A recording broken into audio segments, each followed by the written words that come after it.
Notre cher papa est parti. Et nous sommes aussi ici parce que nous voulons partager ces moments avec nos bien-aimés qui sont éprouvés.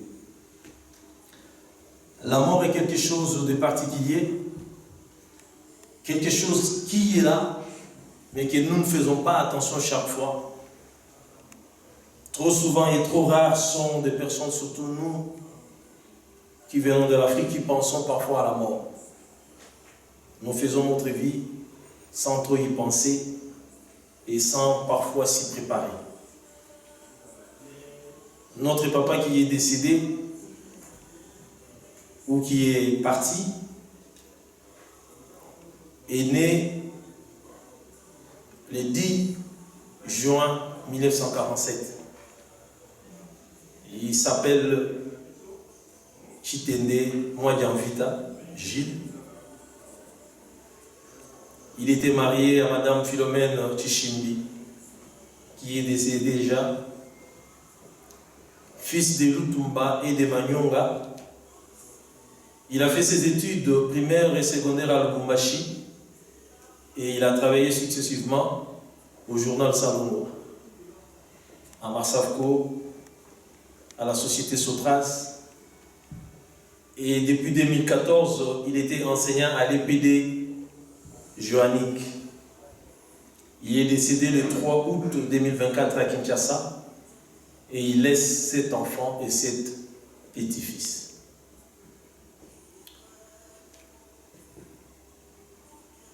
Nous sommes là parce qu'une personne importante pour nos bien-aimés est partie.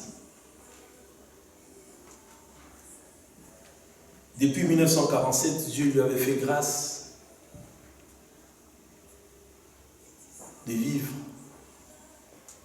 Nous ne connaissons pas dans quelles conditions il a vécu, mais nous savons au moins une seule chose, que Dieu lui avait prêté le souffle de vie et il a évolué. Il a eu la chance d'aller à l'école alors que beaucoup d'autres enfants n'ont pas eu cette chance-là.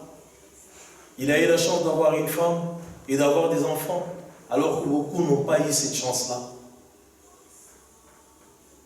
Il a eu la possibilité d'élever ses enfants et d'avoir des petits-enfants. Donc nous pouvons dire avec certitude qu'il avait trouvé grâce aux yeux de l'Éternel. Pendant son parcours, il a eu des moments de joie, de succès, de victoire. Il a donné de l'amour à ceux qui l'entouraient. Mais il a eu aussi des moments des échecs, des doutes, des incertitudes, des découragements, des désespoirs même parfois.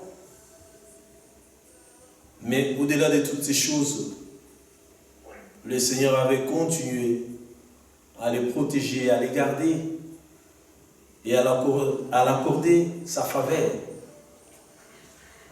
Et le 3 août, le Seigneur a décidé de mettre un terme à son voyage sur cette terre. Nous voulons garder à l'esprit l'amour qu'il a donné à ses enfants, à ses frères, à ses sœurs, à tous ceux qui l'ont entouré, à ceux qui étaient proches de lui, qui ont vécu avec lui, qui ont mangé, la joie qu'il a donnée, le bonheur qu'il a donné. Nous voulons garder le sourire qu'il a donné à tous ceux qui l'ont entouré. Et nous voulons garder, pour ceux qui sont très proches de lui, ses enfants, ses petits-enfants, ses frères, l'éducation qu'il a donnée. Nous sommes tous, en tant qu'humains, comme une sémence qui est jetée sur un sol dont le fruit témoigneront de notre importance. Lui, Dieu lui a fait grâce. Il a eu une famille, il a eu des enfants, il les a éduqués. Et nous avons des témoignages parce que notre frère est là. Nous sommes là aujourd'hui parce que lui, il est parti. Qu'est-ce qu'il te dit et qui me dit, moi, que demain, ça ne sera pas mon tour. C'est pour ça, lorsque nous nous retrouvons dans des circonstances pareilles, nous devons plutôt nous projeter à penser à ce qui peut advenir de notre vie demain. De regarder tout autour de nous, qu'est-ce que nous aurons laisser si jamais la mort venait dans notre vie. Pourquoi j'ai dit ça? Parce que la mort est un rendez-vous commun. Personne ne peut y échapper. Celles qui seront enlevées y échapperont. Mais pour les autres, chacun de nous a un jour qui est arrêté où il rencontrera la mort. Mais le plus grand problème, c'est que nous devons être prêts. Nous ne sommes pas ici dans le cadre de l'Église. Nous sommes ici dans le cadre d'un retrait de deuil. Mais nous prenons la parole pour parler de l'Évangile parce que celui qui nous a, ou celui qui est éprouvé, est un chrétien. Voilà pourquoi nous prenons la parole et nous voulons échanger ou partager cette parole. Mais nous respectons éventuellement toutes les religions, toutes les convictions que chacun a ici. Ceux qui sont croyants, ceux qui ne le sont pas. Nous respectons les convictions de tout le monde, mais nous prenons la parole parce que la famille éprouvée est une famille chrétienne et comme ils sont chrétiens, nous essayons de faire les choses comme la Bible les recommande. Donc, sentez-vous à l'aise, même si vous ne partagez pas les mêmes convictions avec nous. Amen. Je vais lire un verset pour partager et puis on va prier et puis on va clôturer. Je disais tantôt qu'on n'est pas dans l'église, on est ici dans le cadre de deuil, donc on essaie d'être court et d'être bref.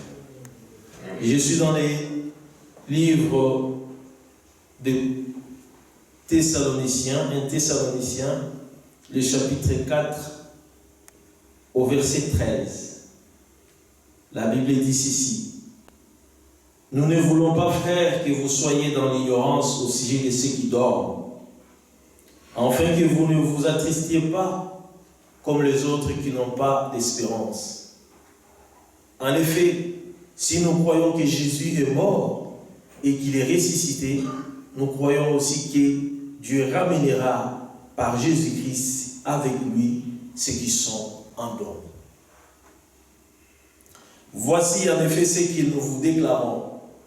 D'après une parole du Seigneur, nous le vivants restés pour l'avènement du Seigneur, nous ne dévancerons pas ceux qui se sont endormis, car le Seigneur lui-même a un signal donné à la voix d'un archange, au son de la trompette de Dieu, descendra du ciel, et les morts en Christ ressusciteront en premier.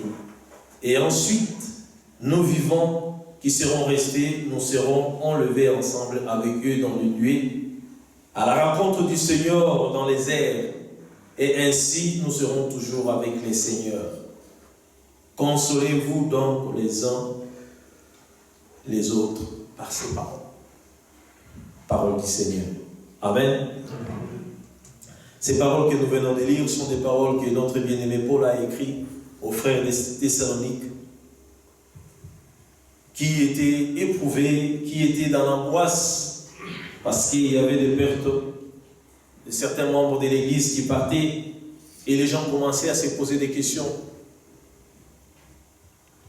Les gens étaient attristés, et il y avait une certaine inquiétude, parce que les êtres chers partaient alors que Jésus-Christ avait promis qu'il revenait bientôt.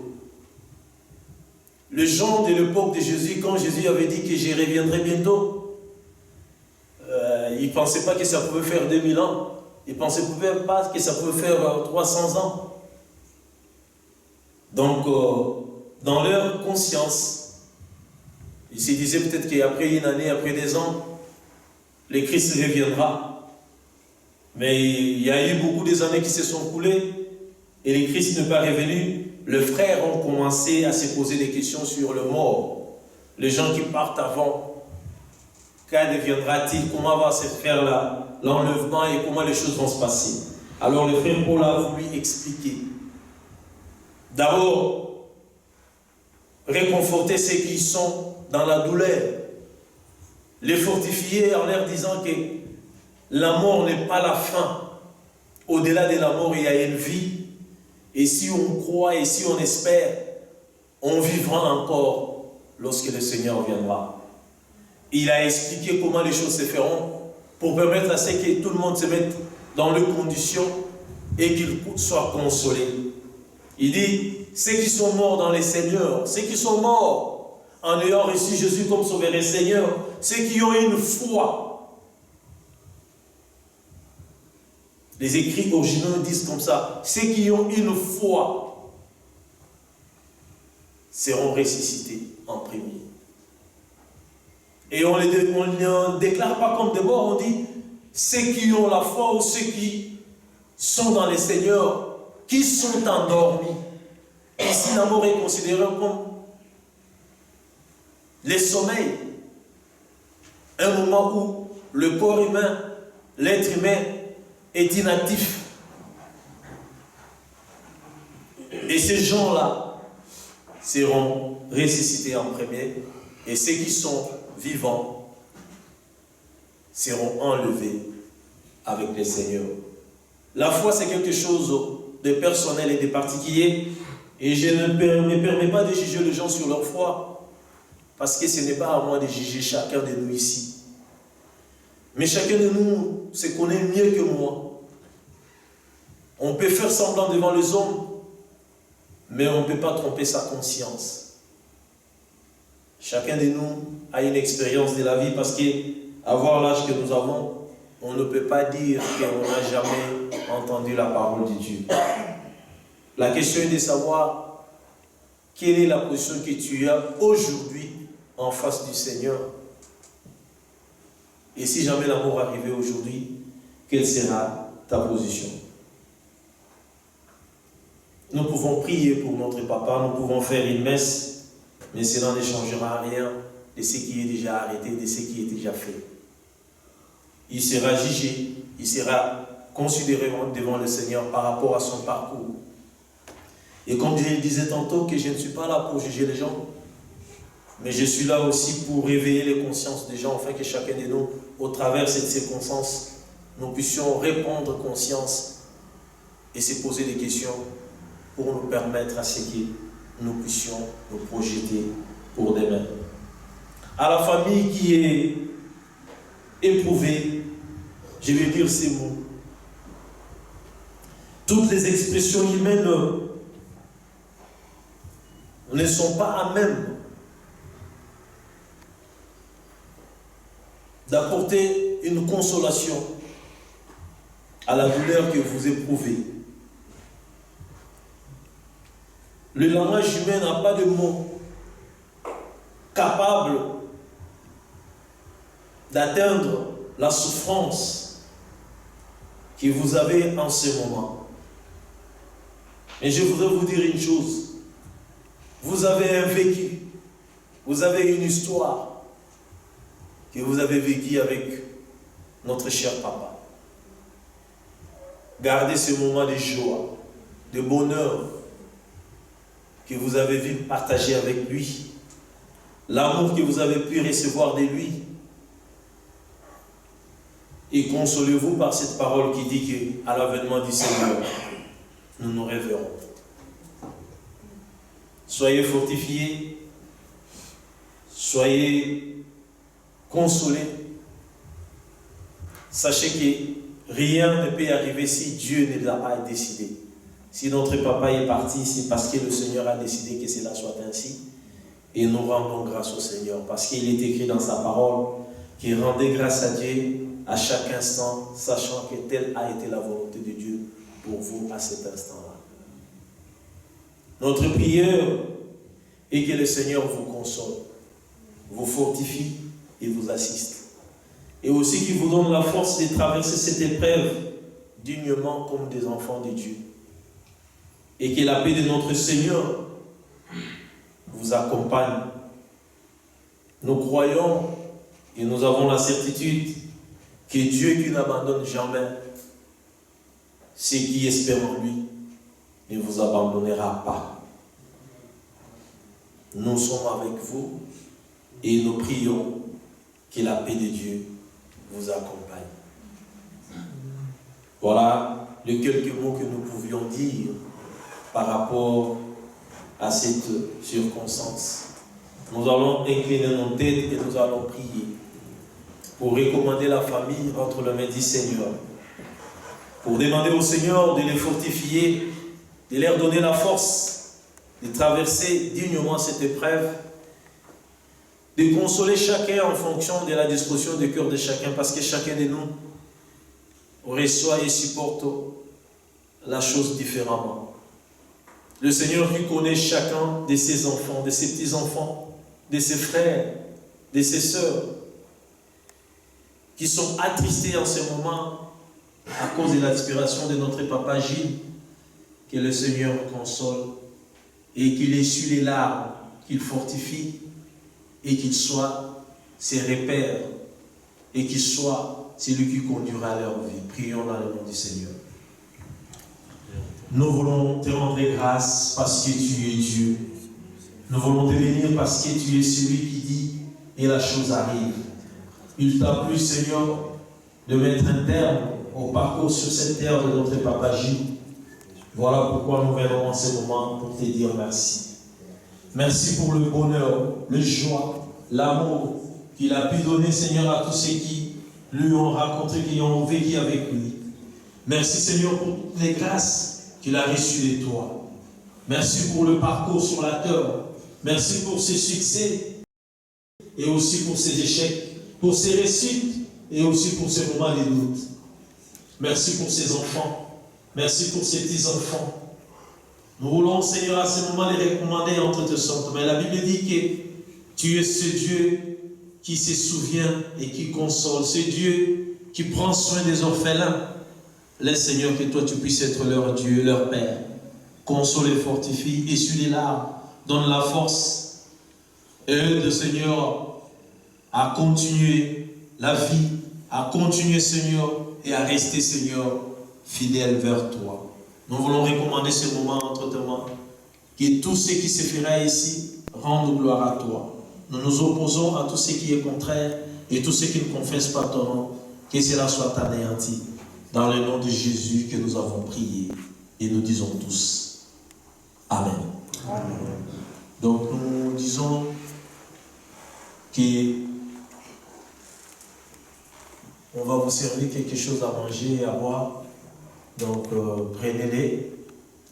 Si vous avez fini et que votre temps de partir est arrivé, vous pouvez partir. Faites tout en respectant le deuil de nos bien-aimés, en évitant de les créer d'autres soucis à part ceux qu'ils ont déjà. Donc, merci, sentez-vous à l'aise, mais respectez les cadres. Que le Seigneur vous bénisse. Merci.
partir dans ce camp très lointain que j'ignore encore, là où il y a la paix sans peine, mais pas avec ce corps. Il y a une louange